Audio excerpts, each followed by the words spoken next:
cutub ka mid ah ciidanka qaranka jamhuuriyadda Soomaaliland aaga Qoorlugud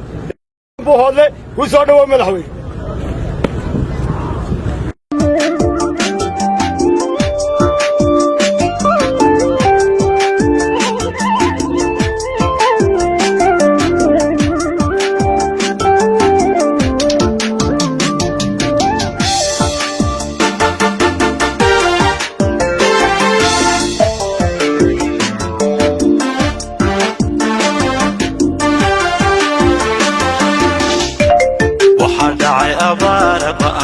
sawirada dhulkii ka yimid qalbigay dhaqaajin waxa dhacay abaar ba'an sawirada dhulkii ka yimid qalbigay dhaqaajin bismillaahir rahmaanir rahiim waxaan ku wareejinaynaa waxaan u sidnay gobolka Buuhoodle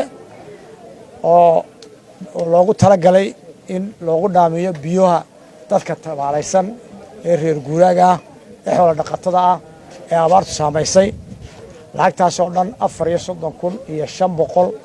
baan ku wareejinay gudoomiyaha iyo guddigiisa oo gudoomiyaha gobolka uu yahay gudoomiye uu yahay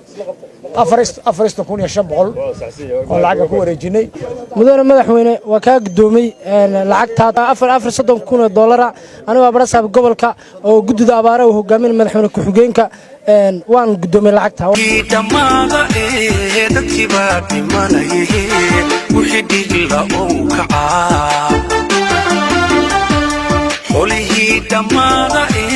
dadkii baa dhimanayay